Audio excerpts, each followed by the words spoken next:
الصلاة خير من النوم.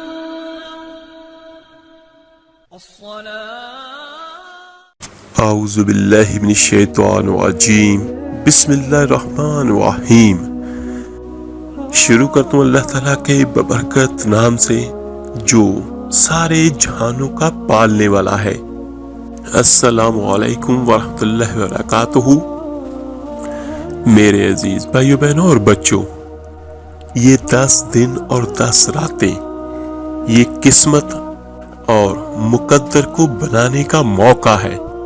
اس میں آپ اللہ سے مانگیں تو انشاءاللہ تعالی میرا اللہ اپنی شان کے مطابق آپ کو عطا کرے گا. اس کی وجہ کیا ہے؟ ان راتوں سے کس طرح فائدہ حاصل کر سکتے ہیں؟ تو ان 10 راتوں کی میرے اللہ نے قسم اٹھائی ہے، اور قسم انسان اس کی اٹھاتا ہے جس پر اس کو یقین ہو، اور جس کی قسم وہ اٹھائے جو سارے جہانوں کا مالک ہے، تن تنہا بادشاہ ہے، تو پھر اس میں کوئی شک کبھی نہیں ہو سکتا، یا اس میں شک کی کوئی گنجائش ہی نہیں ہے. میرے عزیز بچوں، رمضان المبارک کا آخری عشرہ اور ذی الحج کا پہلا عشرہ، یہ دونوں عشرے بہت مبارک اور فضیلت والے ہیں. یہ دیکھیے کہ رمضان المبارک کے آخری عشرے کی فضیلت میرے آقا دو جہاں صلی اللہ علیہ وآلہ وسلم کی حدیثوں میں ہے، اور ذی الحج کے پہلے عشرے کی فضیلت میرے اللہ نے قرآن میں بیان کی ہے. تو ان دنوں میں قرآن پڑھنے کا، نیکی کرنے کا، صدقات کرنے کا اور تسبیحات کرنے کا بہت زیادہ اجر ہے، اور میرا اللہ جس کے اجر کو جتنا چاہے بڑھا دے. اور جس طرح ہے کہ عملوں کا دار و مدار نیتوں پر ہے، تو جس طرح کی آپ کی نیت ہوگی، جس طرح آپ خلوص دل کے ساتھ اللہ کو یاد کریں گے، اللہ کی عبادت کریں گے، تو اسی طرح اللہ تعالیٰ آپ کے ثواب کو کئی گنا زیادہ کر دے گا، کیونکہ میرا اللہ اس چیز پہ قادر ہے. انشاءاللہ تعالیٰ آج کی اس ویڈیو میں میں آپ کو بہت بہترین اور طاقتور ترین وظیفہ بھی بیان کروں گا، اور اس کے فائدے بھی آپ کو بیان کروں گا. اللہ تعالیٰ نے عشرہ ذی الحج کی پہلی 10 راتوں کی جو فضیلت بیان کی ہے، جو اللہ نے بتایا ہے، اور آخر میں اللہ تعالیٰ نے اپنی عزت اور جلال کی قسم اٹھائی، اور اللہ نے فرمایا مجھ سے جو مانگے گا میں اسے دوں گا. میرے عزیز بچوں، یہ آپ کی مرضی ہے کہ آپ اللہ سے کیا مانگتے ہیں. دولت مانگ لیں، عزت مانگ لیں، صحت مانگ لیں، مشکلات و پریشانیوں سے نجات مانگ لیں. آپ اپنی خوشیاں، کامیابیاں، برکتیں، رحمت اللہ کی مانگ لیں. اولاد مانگ لیں جو بے اولاد ہیں. آپ جو بھی چاہتے ہیں کھل کے اللہ سے مانگ لیں. اگر کسی سے کچھ مانگے تو اس میں شرم محسوس ہو سکتی ہے، اس میں حیا آ سکتی ہے، لیکن میرا اللہ جس نے ہمیں پیدا فرمایا ہے، جو ہمارا خالق ہے، اس دنیا کا بھی اور آخرت کے دن کا بھی تن تنہا مالک ہے، شہنشاہ ہے، تو ہم اگر اس سے مانگیں گے تو کوئی حیا نہیں ہے، کوئی شرم نہیں ہے، کیونکہ ہماری حاجتیں پوری کرنے والا ایک وہی تن تنہا شہنشاہ ہے. میرے عزیز بچوں، کوشش کیجئے گا کہ ان راتوں میں شروع میں، درمیان میں یا آخری پہر میں اللہ سے باتیں کریں. کوئی تسبیح پڑھ لیں، کوئی درود پاک پڑھ لیں، کوئی اللہ کو اپنی حاجتیں بیان کر دیں. سب سے بہتر وقت جو ہے وہ تو تہجد کا ہے، لیکن آپ کو جو بھی وقت ملے رات کے جس پہر میں بھی، اگر آپ کی آنکھ بھی کھل جاتی ہے تو اٹھ کے وضو کریں. وضو کر کے اپنے اللہ کے سامنے جائے نماز پر اپنی حاجتیں بیان کریں، اور اگر مصلی پہ نہ بھی بیٹھیں تو بستر پہ بیٹھ کے کر لیں.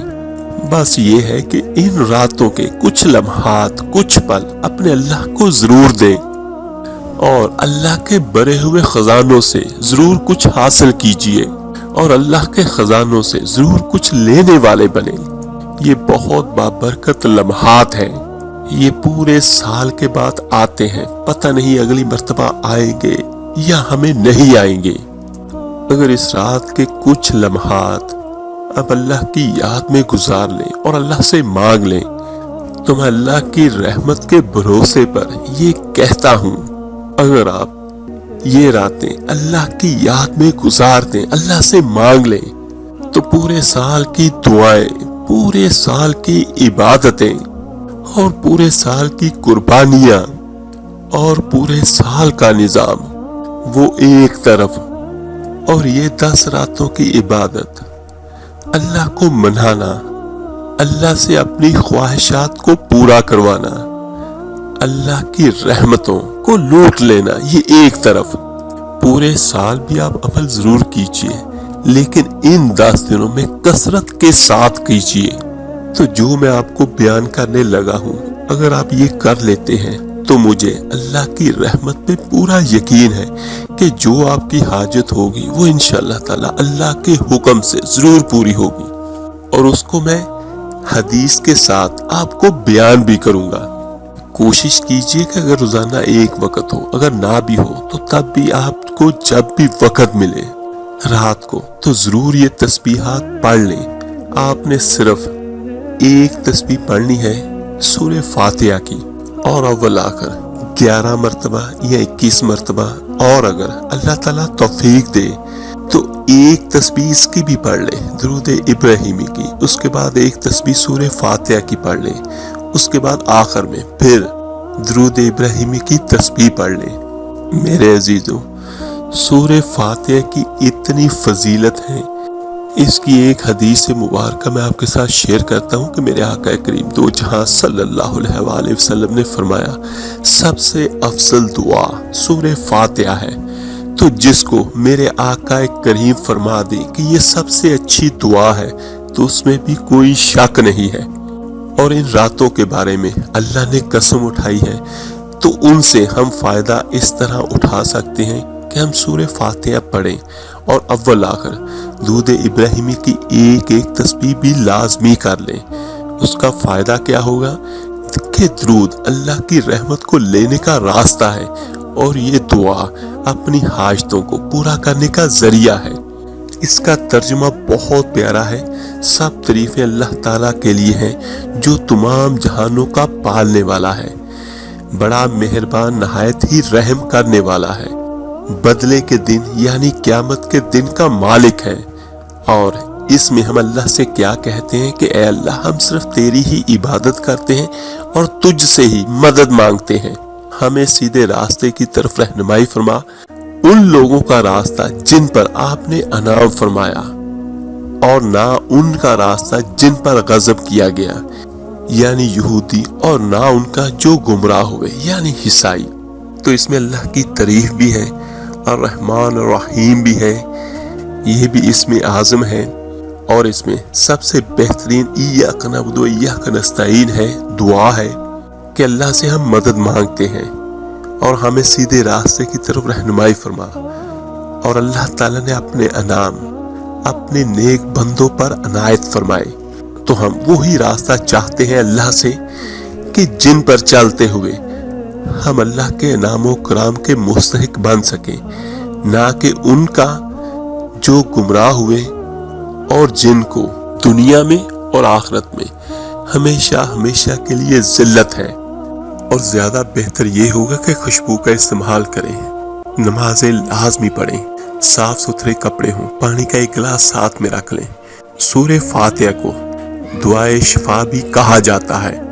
درود پاک پڑھ کے پانی پہ 3 پھونکے مار کر پانی کو دم کریں، اور سورہ فاتحہ پڑھ کر پانی کو دم کریں، اور آخر میں پھر درود ابراہیمی پڑھ کر پانی پہ دم کریں اور اللہ سے دعا کریں، اور یہ پانی اپنے گھر کی دیواروں پہ چھڑکیں، آپ خود پیئیں، اپنے سارے گھر والوں کو پلائیں، تو انشاءاللہ تعالی اس عمل سے آپ کی سب بیماریاں بھی دور ہوں گی، آپ کی سب مشکلات پریشانیاں بھی دور ہوں گی، اور اللہ تعالیٰ کی آپ پہ رحمت بھی ہوگی، اور جو آپ کی حاجت ہوگی اور جو آپ کی چاہت ہوگی وہ بھی اللہ کے حکم سے آپ کو ضرور ملے گی۔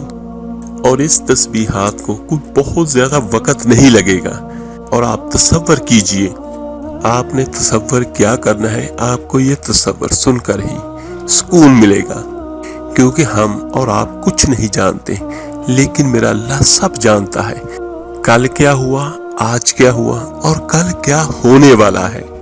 تو آپ نے اللہ سے یہ دعا بھی کرنی ہے، اپنی حاجت کی بھی کریں اور باقی بھی سب کچھ مانگیں۔ اے میرے اللہ، اگر ان قریب مجھ پہ کوئی بلا، کوئی وبا، کوئی پکڑ، کوئی بیماری، اگر میرے اللہ مجھ پر اچانک کوئی بجلی ٹوٹے، مجھ پہ کوئی مقدمہ پڑے یا کوئی تکلیف آئے، اور میرے اللہ کچھ ایسا نہ ہو جائے کہ میرے دشمن مجھ پر ہنسے، تو بات یہ ہے کہ ہم نہیں جانتے لیکن اللہ جانتا ہے۔ تو اللہ تعالیٰ سے آپ اپنی حاجت بھی مانگیں، اپنی دعا بھی مانگیں، اور ساتھ میں آنے والے وقت کے لیے بھی سب کچھ مانگ لیں، کیونکہ اللہ بہتر جانتا ہے۔ جو کسی پر قرض ہے، یا کسی کو رزق کی تنگی ہے، یا کسی کو اولاد نہیں ہے، یا کسی بہن بھائی کے یا میری بہنوں اور بیٹیوں کے اچھے رشتے نہیں ہیں، تو جو بھی حاجت ہے اللہ تعالیٰ سے مانگ لیں، تو انشاءاللہ تعالیٰ اس عمل کے کرنے سے اللہ تعالیٰ آپ کی سب مرادوں کو ضرور پورا کرے گا۔ درود شریف اصل میں آپ کم بھی پڑھ سکتے ہیں، لیکن 11، 21، 41 یا 100 مرتبہ کا میں نے کیوں کہا ہے کہ ایک درود پاک پڑھنے سے 10 مرتبہ اللہ کی رحمتیں اترتی ہیں۔ تو جس دعا کے سورہ فاتحہ دعا ہے، تو جس دعا کے اول آخر 1000 رحمتیں پہلے ہوں گی اور 1000 رحمتیں بعد میں ہوں گی۔ 100 مرتبہ درود ابراہیمی پڑھیں گے تو 100 کو 10 کے ساتھ ملٹیپلائی کیجئے تو 1000 رحمتیں بنیں گی۔ اللہ تعالیٰ کی رحمت اس سے زیادہ بھی ہو سکتی ہے، تو انشاءاللہ تعالیٰ وہ دعا اللہ کی بارگاہ میں ضرور قبول ہوگی۔ اور دوسری بات ایک لازمی میں آپ کو کہنا چاہوں گا کہ جو وظیفہ یا عمل آپ جس یقین اور نیت کے ساتھ کرتے ہیں، تو اتنی جلدی ہی اس کا اثر ہوتا ہے اور اتنا زیادہ ہی آپ کو فائدہ ہوتا ہے۔ یقین بہت بڑی دولت ہے، اور یہ یقین آپ نے اپنے دل و دماغ میں رکھنا ہے کہ میں مانگ اس اللہ سے رہا ہوں، اس ہستی سے رہا ہوں جس کے خزانے ہمیشہ بھرے ہوئے ہوتے ہیں، اور اگر اللہ مجھے ساری کائنات بھی عطا کر دے تو اس کے خزانے میں رتی برابر بھی کمی نہیں ہو سکتی۔ اللہ تعالیٰ سے دعا ہے اللہ تعالیٰ آپ کی اور میری ہم سب کی چاہتوں کو اپنے فضل سے، اپنے کرم سے، اپنی رحمت سے پورا کرے، آمین ثم آمین۔ اس ویڈیو کو لائک اور شیئر ضرور کیجیے گا، صدقہ جاریہ سمجھ کر۔ آپ کے ایک شیئر کرنے سے جو اللہ کا نام، اللہ کا کلام پڑھے گا، اس کا اجر، اس کا ثواب آپ کو، مجھے، ہم سب کو ملے گا۔ آپ میرے لیے دعا کیجیے گا، میں آپ سب کے لیے ضرور دعا کروں گا۔ تو ملتے ہیں جلد ہی انشاءاللہ تعالیٰ ایک نئے وظیفے اور عمل کے ساتھ۔ اپنا بہت خیال رکھیے گا۔ اللہ حافظ۔